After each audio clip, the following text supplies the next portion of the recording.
Hello everyone, this is Sister Laura Kate from Dayton, Ohio.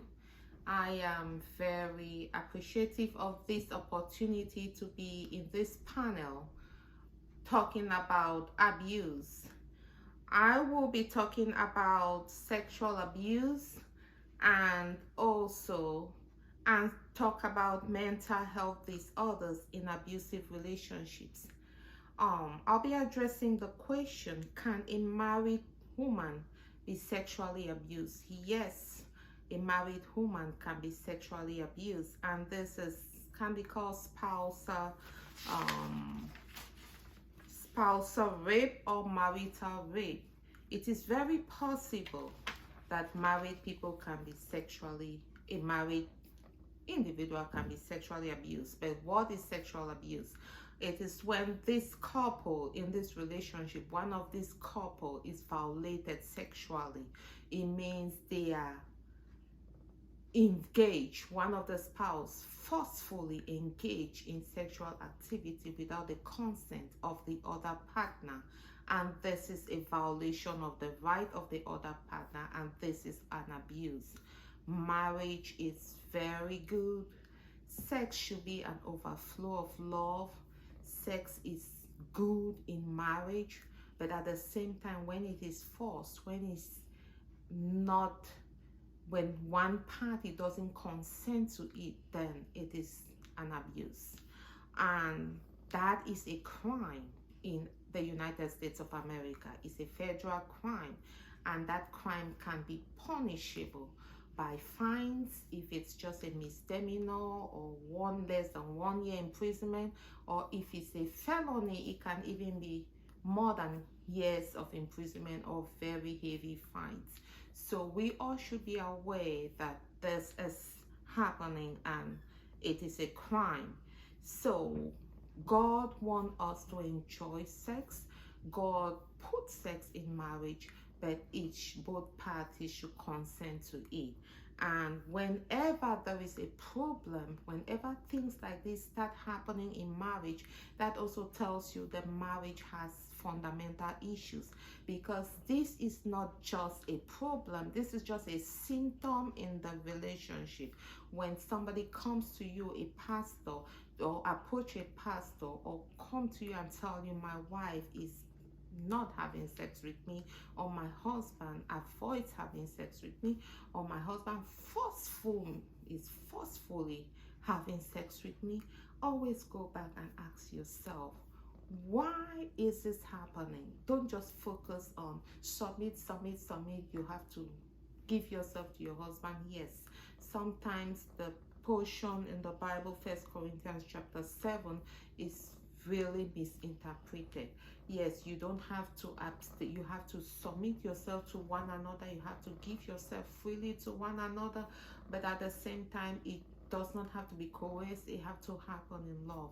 When we're growing up, we were told women should not sleep with pants, but we realize in our culture, we have a lot of couples who don't sleep in the same rooms because they're afraid of the other party, they're afraid to be raped.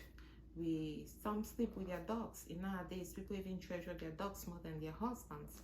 But as I said, this is just a symptom of a problematic relationship, and we should also go back and look at the root cause analysis. Why is there this problem? Not just pointing at one partner without addressing the issue of the relation going on in the relationship. There's a National Sexual Assault Hotline that you can always call. If you are a victim of abuse, you can get help. But as Christians, you can also get therapy. If you have problems in your relationship, don't wait until it comes to this point. Get help. Get help. Marital counseling, your pastors can help you, your maybe pastor's wife, or get professional help if you find yourself in such a situation instead of being a victim. It is possible to get help, and you can get help. I'll also be looking at mental health disorders in abusive relationship. When we talk of mental health disorders, what do we imply? There are so many different kinds of abuse in relationships. There's psychological, there's emotional, there is financial, there's physical, and you can even expand the list to go even further. But when it becomes a disorder, it means it is affecting your ability to function. It is affecting your mood. It is affecting how you think. It is affecting how you behave and even how you function in society. Many people in abusive relationships are suffering mentally. It has cost them their jobs. It has caused them sometimes unnecessary accidents. It has caused them it can cost them their kids. It has caused them a lot of issues. So we'll look at some of these disorders. A general most, I can say, what I see the most in most of these abusive victims is depression. Most people come to you, they are depressed. They don't tell you the problem, they just tell you I'm depressed. And when they do the PHQ questionnaire, you screen them for depression, they score a high time high, and then they just want you to fix them. They want medication, but this is not the medication. It's not usually the only solution. They feel sad, they feel very hopeless, they feel trapped, they feel isolated from everybody, they have no energy to function. Some of them, they sleep all day, they can't even clean their house, their children are very unkept, they can't even cook meals, they just can't take care of themselves, they look very shabby. And you look at them, this even makes it even perpetuate the situation at home again. But they will not tell you what is happening. You have to usually ask them, it's all well. Sometimes instead of just jumping and start giving them medications, it's always good to look at the environmental factors that is making them present themselves in this way or making them feel this way. You see some of them, they go to work late, come back late, can't focus, make careless mistakes at work. Some have lost their jobs. Some get engaged in involved in accidents because they were not paying attention. Just because of what is happening in their lives. This is a very sad situation that they need help. It's a symptom that they really need help. Some of these abusers or victims of abuse are very anxious, they are stressed, they feel very overwhelmed, they get easily irritable, very low frustration tolerance. Any little thing you tell them just piss them off. They just get, and it's frustrating dealing with them. If they happen to be a pastor's wife, the members of the congregation are in trouble. They get angry at everybody. Everybody is a problem because they cannot deal with the abuse. So they feel helpless, and then they take it on those who are their subordinates. It can be your boss at work, it can be your colleagues at work, it could be a friend. The kids sometimes are in trouble, the household members are in trouble.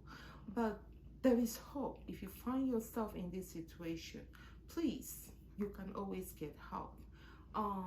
Those who are in position to help these individuals could, instead of just looking at their behaviors, try to find out always the root cause analysis. Why is this person behaving the way they are? What is going on in the home? Or what is going on in their life? Can I be of help? Don't accuse, don't blame. Most of these abusers are victims of abuse. They live in shame. They are already guilty because there's something we call gaslighting. The abuser has made them feel like they are not normal, and they even judge their own sanity. They'll come to you and tell you, I don't know, I just want you to find out if I'm crazy or not. And then when you ask them why, then it may take a while, but they'll finally tell you what is happening and what their husband has been telling them, what people talk to them, how they are, and it's making them even judge their own sanity.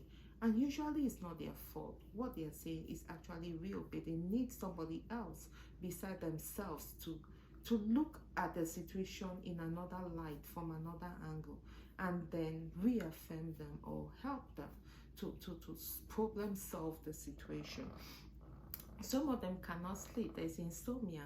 At night, they're tossing and turning, thinking, what can I do different to save my marriage? What can I do different to help this situation? So there's the insomnia involved. Most of them take their anger over addiction. Some of them will drink and get drunk. They come to you. They just either they'll tell you, I've been drinking a lot.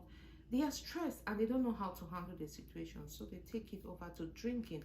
Some go back to drug use and different kind of abuse, drug abuse. Some overeat, like eating disorders, they binge eat. Some don't even eat at all. They deprive themselves of food because they are what? They are not happy. So all these things, some people are traumatized because of the situation. They withdraw themselves. They avoid anything that reminds them of the abusive situation. And I always tell people, when you see people start missing church, don't just wait and for them to come to church before you start. Oh, sister, why are you not coming to church? Don't attack them. Don't blame them. Just call them and find out. Some of them have been abused. They don't want you to see their punched face. There's sometimes patients will miss their appointments and they'll tell you, I cannot come. Can we do video call? They don't want to do video call. They only want phone call. There's something they are hiding, and sometimes they will tell you, if they are open to you, yeah, I couldn't do phone call, video call because this is what happened. But usually they don't want you to see because they are ashamed. We are from a culture where usually the blame is on the woman. Oh, if you fail in your home, then you're a failure. So most women don't want to expose things like this. And usually the abusers are sometimes they are very outgoing people in church, very friendly to everybody except their wife and their children. So it is hard to even say brother A or brother B is abusing the wife. So if there's any problem, people always look at the wife as the cause and they easily blame the wife. The pastor will say, go submit. But they don't know what this woman is going at home or what this man is going through at home. But it is most of the victims of abuse are usually women. So you will hear me talking about that a lot but it doesn't mean men are not abused as well.